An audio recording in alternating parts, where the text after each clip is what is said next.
अस्सलाम वालेकुम जी। क्या हाल है सबका? उम्मीद करता हूँ सब बिल्कुल खैरियत से होंगे। तो आज हमने स्टार्ट करनी है अपनी एक्सरसाइज 3.3 क्वेश्चन नंबर उसका 1।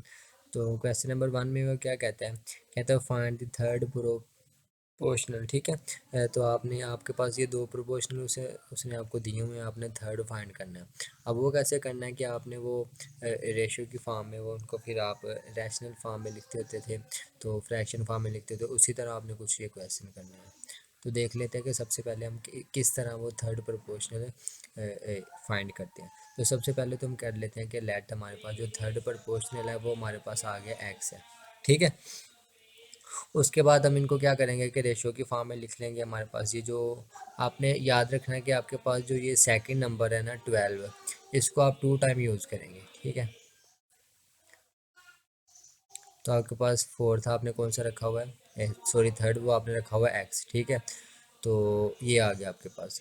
अब आप इसको अब फ्रैक्शन फॉर्म में सबसे पहले लिख लें 6/12 और 12/x। अब आपने x फाइंड करना है, तो आप देख लें कि बाकी दूसरी चीज़ें आप सॉल्व कर लें। तो हमारे पास x इस तरफ आ जाएगा, एंड साथ इसके 6 भी है, एंड 12 × 12। ठीक है। अब इनको मल्टीप्लाई नहीं करवाते। अब आपके पास उधर 6 है, तो इस तरफ आ जाएगा 12 × 12/6। अब इसको कैंसिल करते हैं, आपके पास 2 आ जाएगा। अब आप 2 को मल्टीप्लाई करें 12 के साथ, तो आपके पास आ जाएगा 24। ठीक है। अब ये आपके पास वो थर्ड प्रोपोर्शनल आ गया जो उसने फाइंड करने के लिए बोला था। अब इसका नेक्स्ट पार्ट देख लेते हैं। ये रहा अब इसका नेक्स्ट वाला पार्ट। इसको भी आपने इसका क्या करना है? थर्ड प्रोपोर्शनल फाइंड करना है। तो जैसा कि मैंने आपको बताया कि आपके पास जो सेकंड नंबर होता है आपको आपने उसको 2 टाइम यूज़ करना था। इधर लेट कर लेते हैं। हमारे पास जो थर्ड प्रोपोर्शनल है वो एक्स है। ठीक है। तो अब इसको सॉल्व कर लेते हैं। x³ ratio 3a² proportional 3a², इसको हमने 2 टाइम यूज़ करना था, एंड इधर x आ गया। अब इसको फ्रैक्शन फॉर्म में लिख लेते हैं a² 3a² equal to 3a² अब आपने x फाइंड करना है, तो आप x को एक तरफ लिख लें, बाकी चीज़ें आप दूसरी तरफ लिख लें। तो इधर आ गया आपके पास 3a² मल्टीप्लाई 3a²। तो अब आप क्या करें कि आप इधर x को अकेले रहने दें, बाकी जो चीज़ें हैं उसके साथ वो उसको दूसरी तरफ ले आएँ। तो आपके पास 3a² तो आप ऊपर मल्टीप्लाई करवा लें, तो आपके पास आ जाएगा 3 आपके पास 9 आ जाएगा, एंड a आपके पास, आपको पता है कि कोई भी आपके पास नंबर होते हैं उनकी बेस सेम हो एंड वो मल्टीप्लाई हो रहा, तो उनकी जो पावर होती है वो आपस में ऐड हो जाती है। ठीक है। ये तो आप सबको पता होगा। फिर आ जाएगा 9a4 a³ अब ये a³ है वो ऊपर जाके माइनस का हो जाएगा। माइनस का हो जाएगा मतलब कि वो a³ a⁴ -3 हो जाएगा। तो आपके पास क्या आ जाएगा? a रह जाएगा बाकी। ठीक है। तो आप बेशक वो नीचे ही कैंसिल कर लें या ऊपर लेके जाके इसको कैंसिल कर लें, वो आपकी मर्ज़ी है। ठीक है। तो बेशक आप स्टेप एक इंक्रीज़ कर लें 4 - 3, फिर आपके पास आ जाएगा 9a। ठीक है। ये आपके पास x की वैल्यू आ गई, मतलब कि थर्ड प्रोपोर्शनल आ गया आपके पास जो उसने फाइंड करने के लिए बोला था। अब देख लेते हैं इसका नेक्स्ट पार्ट को। अब ये हमारे पास एक और इसका पार्ट आ गया। इसको देख लेते हैं कि हम इसको कैसे सॉल्व कर सकते हैं। तो सबसे पहले हम लेट कर लेते हैं कि हमारे पास जो थर्ड प्रोपोर्शनल है वो हमारे पास थर्ड प्रोपोर्शनल वो हमारे पास है एक्स। अब इसको देख लेते हैं कि कैसे सॉल्व करना है। a² - b², ये हमारे पास आ गई रेशो की फॉर्म में a - b। इधर आ गया आपके पास प्रोपोर्शनल का साइन a - b रेशो आपने जो फाइंड करना है थर्ड वाला वो आ गया। ठीक है। अब सबसे पहले आप इनको क्या करते हैं कि फ्रैक्शन फॉर्म में लिख लेते हैं a² - b² equal to a - b/x। ठीक हो गया।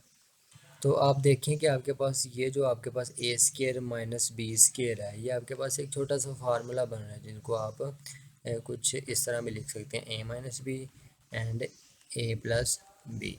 इसको आप प्लस माइनस में भी लिख सकते हैं। ठीक है। तो इधर इसको इधर ही सॉल्व कर लेते हैं। हमारे पास आ जाएगा a - b एंड आ जाएगा आपके पास a+b बाय a - b। आपके पास एज इट नीचे वैसे का वैसे ही आ गया। तो अब आपके पास है ये जो a - b है, a - b से कैंसिल हो जाएगा। तो आपके पास रह जाएगा a+b equal to a - b by X. अब आपने फाइंड क्या करना है, एक्स की वैल्यू फाइंड करनी है। तो आपके पास एक्स इस तरफ आ जाएगा एंड ये वाली जो चीज़ है ये सारी बात है इस तरफ आ जाएगा। अब एक्स जो है हमारे पास वो डिवाइड हो रहा है, उधर जाके मल्टीप्लाई हो जाएगा। बेशक बेशक आप जो स्टेप जो है ना वो इंक्रीज़ करके लिख लें, आपकी कोई टेंशन नहीं है क्योंकि आपको थोड़ी सी अच्छी समझ आ जाएगी, यही बात है। तो हमारे पास सबसे पहले एक्स इधर आ गया, तो इधर इसको लिख लेते हैं, एक्स आ गया equal to A minus B. अब आपके पास आपने एक्स फाइंड करना है, तो आपके पास जो चीज़ दूसरी है वो उसको दूसरी तरफ ले जाए, तो इधर आके वो माइनस सॉरी डिवाइड होगी जी। तो आपके पास ये जो आ गया वो आपके पास थर्ड प्रोपोर्शनल है जो आपको उसने फाइंड करने के लिए बोला था। अब आपके पास इसका पार्ट नंबर 4 है जो कि ए माइनस बी का होल का square and A square minus B square. तो लेट कर लेते हैं कि हमारे पास जो थर्ड प्रोपोर्शनल है वो हमारे पास है एक्स है। तो इसको सबसे पहले हम सॉरी उसकी रेशियो की फॉर्म में लिख लेते हैं, X square minus Y square. इधर आ गया आपके पास प्रोपोर्शनल का sign, A square minus Y square sorry X square minus Y square. इधर आ गया रेशियो एंड एक्स आ गया। अब आपने क्या करना है कि इनको फ्रैक्शन की फॉर्म में लिख लें, एक्स माइनस वाई इसका होल का स्केयर आ गया आपके पास and X square minus Y square equal आ गया आपके पास X square minus Y square by X. तो अब आपने फाइंड क्या करना है, एक्स फाइंड करना है। तो आपने एक्स को दूसरी तरफ इस तरफ ले आना है, इधर डिवाइड हो रहा है उस तरफ जाके आपके पास हो जाएगा मल्टीप्लाई। ठीक है, मल्टीप्लाई इधर लिख लिया ये। तो बाकी ये जो चीज़ रह गई ये इधर इधर डिवाइड हो रही है, दूसरी तरफ जाके क्या हो जाएगी, मल्टीप्लाई हो जाएगी। एंड ऊपर जो चीज़ है वो हम ऐसे ही अभी लिख लेते हैं इधर। ठीक है, तो X square minus Y square, तो दूसरा भी आ गया आपके पास X square minus Y square आ गया। ठीक है, तो अब आपने एक्स फाइंड करना है, तो एक्स के साथ जो आपके पास जो जितनी भी वैल्यू है उनको आपने ख़त्म करना होता है। तो इस तरफ ले आते हैं, X square minus Y square, इधर भी आ गया आपके पास X square minus Y square, उधर वो मल्टीप्लाई हो रहा था इधर आके डिवाइड हो जाएगा, तो आपके पास एक्स माइनस वाई इसका होल का स्केयर आ जाएगा। सॉरी इधर हमसे एक मिस्टेक हो गया कि आपके पाइस ये जो एक्स स्केयर सॉरी ये स्केयर लिख रहे हैं ना ये क्यूब है आपके पास सारे। ठीक है, तो इनको आप क्यूब कर लें सभी को, तो ये क्यूब से ही सॉल्व होने हैं। बाकी क्वेश्चन के अंदर भी आप खुद ही सॉरी जो स्टार्ट पे है उसको भी आप क्यूब राइट कर लीजिएगा। अब हम क्या करेंगे, आपके पास ऊपर जो X cube minus Y cube इसका फार्मूला ओपन कर लेंगे। तो इसका फार्मूला तो सभी को आता है, एक्स माइनस वाई, अगर माइनस में है तो हम क्या करेंगे कि प्लस में लिख देंगे इसको, प्लस वाई स्केयर। ठीक है, अब दूसरे का भी सेम टू सेम वही चीज़ है, तो जारी बात है फिर उसी तरह ओपन होगा, X square plus X Y plus Y square. तो आपके पास डिवाइड में है एक्स माइनस वाई इसका स्केयर। अब यहाँ पे जो चीज़ समझने वाली है वो आपने देखनी है कि आपके पास एक्स माइनस वाई इधर भी है एंड एक्स माइनस वाई इधर भी है। मतलब कि आपके पास क्या चीज़ है कि ये भी एक है और ये भी एक है, एक एक मतलब कि दो, इसकी पावर भी 1 है इसकी पावर भी 1 है, और आपस में ये क्या हो रहे हैं, मल्टीप्लाई हो रहे हैं। इनकी बेस क्या है, सेम है, तो पावर आपस में क्या हो जाएंगी, ऐड हो जाएंगी। फिर हम इसको लिख सकते हैं ना इस तरह। ठीक है, तो आप देखें तो ये भी चीज़ आपके पास सेम है और ये भी सेम है, इसको भी आप इसी तरह लिख लेंगे, X square plus X Y plus Y square, इनका स्केयर आ गया एंड नीचे आपके पास क्या आ गया, एक्स माइनस वाई इसका स्केयर। अब ये इसके साथ कैंसिल हो जाएगा तो आपके पास बाकी क्या रह जाएगा, X square plus X Y plus Y square इनका होल का स्केयर एंड यही आपके पास वैल्यू आ गई है। सॉरी एक्स की वैल्यू फाइंड करेंगे, तो यही आपके पास वैल्यू आ गया जो हम फाइंड कर रहे थे।